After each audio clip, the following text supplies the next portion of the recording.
Hey everyone, this is Derrick Broze of the Conscious Resistance Network, and today we're going to talk about Jeffrey Epstein. Before we do that, though, I'd like to remind you guys to bookmark theconsciousresistance.com, which is my website that I've ran since 2013. I'm always looking for new contributors. If you've got poetry, you've got music videos, you've got articles, essays, vlogs, interviews covering anarchism, spirituality, health, how-to, gardening, DIY, alternative living, all that kind of stuff, you probably fit in here. And if you're interested, contact me at derrick@theconsciousresistance.com. Follow us on all of our alternative social media platforms. Of course, if you want to support us at Patreon, you can do that right here. If you want to support us on Subscribestar, right there. Sign up for the email newsletter. And if you want to get some Kratom or CBD, check out this link to the My Brave Botanicals. So it's been 1 year since I released my documentary, Bringing Down Jeffrey Epstein. It actually premiered November 1st, 2018, but I finished it in mid-October. And it came out, and I think at this point, let's see, the documentary has somewhere in the realm of 400,000 views. Let's see. Let's check it out how you guys have helped me reach so many people over the last year. 583,000 views. Can you guys see that right there? 583,742 views in just under a year. Thank you guys so much for that. And less than 1,000 thumb downs. That's pretty rare. So this wasn't the beginning of my investigation to Jeffrey Epstein, though. Some of you may remember this. There's one question the media refuses to ask Donald Trump, and this was in August 2015, way back when, as Trump was progressing and making his way to becoming the next president of the United States. I started to dig into Epstein and the Little Black Book and the different connections between Epstein. I mentioned the Clintons, of course, don't freak out, but I definitely mentioned Trump and talk about the different connections that we have since explored much, much deeper. And mentioned the Franklin scandal, mentioned, this is before I knew about the finders, of course, but just the fact that this type of stuff happens, right? So that was back in 2015 when I was first calling attention to the Epstein relationship with political elite. And obviously, since that time, I have released this documentary, Bringing Down Jeffrey Epstein, and I've released a total of 28 videos in the last few years. This one came out, this is just me re-vlogging a report from RT from 2017. Then last year, the trial that I went to, that was kind of the beginning of my new investigation, my current investigation. Then we released the documentary. For those who haven't seen, we also released Bringing Down Jeffrey Epstein, The Cutting Room Floor, which is another 24 minutes of me just discussing what I left out of the documentary, Bringing Down Jeffrey Epstein, what we didn't get to cover. And some of those pieces I've since explored in much more detail. So that's kind of like an bonus footage for those who are really into the documentary. And I will remind you, I think we did, and I say we because I wrote this, researched, and I narrated it, but I worked with my buddy Jeremy, and then you guys all watched it and shared the hell out of it, as well as a lot of different outlets shared it. But together, we really did help get more people talking about Jeffrey Epstein. You will remember, my friends, that my documentary came out prior to the Miami Herald's investigation. The Miami Herald, not that it really matters in the long term, but I just want to say it, Miami Herald gets all this credit for breaking the Jeffrey Epstein story. For one, as I said, I was writing about this in 2015. Other people were asking these questions years ago. The officials in Florida were asking since at least 2008 and maybe even earlier.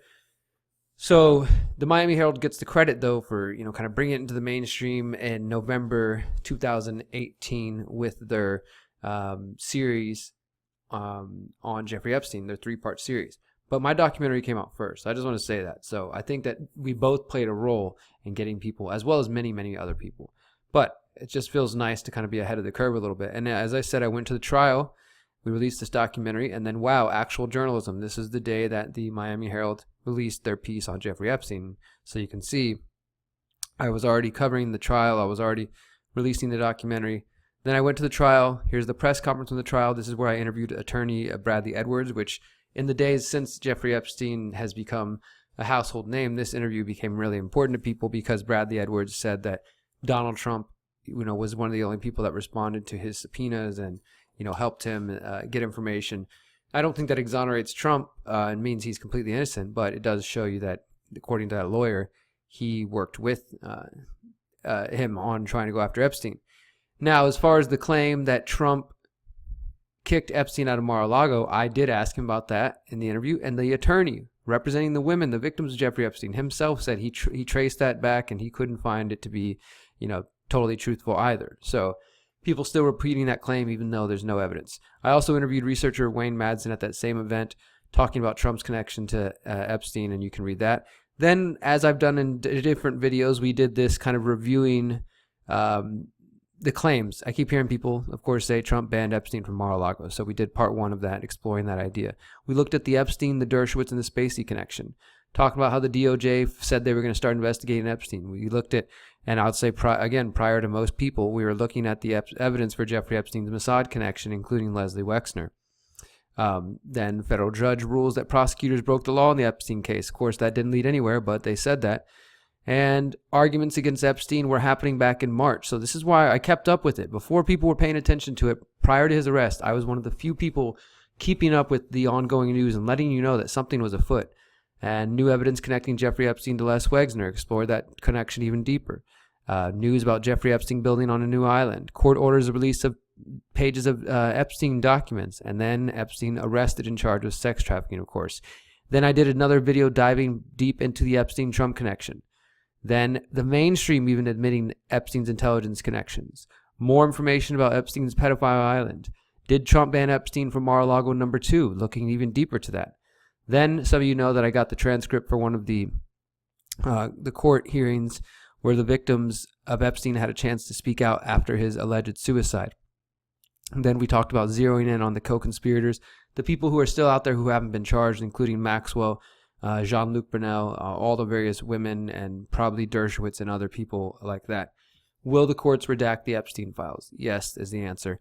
The judge denies Epstein victims justice. So the judge that originally said that the law was broken and that the Crimes Victim Rights Act was violated because the victims weren't consulted, basically said, well, now that Epstein's dead, there's nothing that we can do about it, and it's up to the future courts to decide. And then lastly, I said, forget Epstein, let's find Jean-Luc Brunel. And I did see a report recently that Jean-Luc Brunel, who is the guy with the M2 M2 modeling agency, who is helping Epstein and Maxwell and other folks recruit young girls, apparently has been found, and he says he's willing to speak. So we'll see what comes of that in the coming days. I do want to point to this article that I saw in Activist Post. Epstein Trail Leads to the Top, a collection of articles and videos that helped connect the dots. And this is by Brandon Turbeville, who's a journalist I've known for a few years, and he does a good job here of not writing his own article, but just kind of pointing to saying, hey guys, look, here's these pieces of the puzzle that have all been put together. Who killed Jeffrey Epstein? Why Mossad are suspects? That's from Syrian Girl, Partisan Girl, Mimi. David Icke does a breakdown. Of course, they talk about Isaac Cappy, if you want to get into that. Talk about Whitney Webb's amazing series of articles. You can look into my interview with James Corbett, where he talks to me about Jeffrey Epstein and the Finders. Of course, he links to the Bringing Down Jeffrey Epstein documentary, and plenty of other reports that are worth your time if you really want to dive down this rabbit hole for those who haven't yet.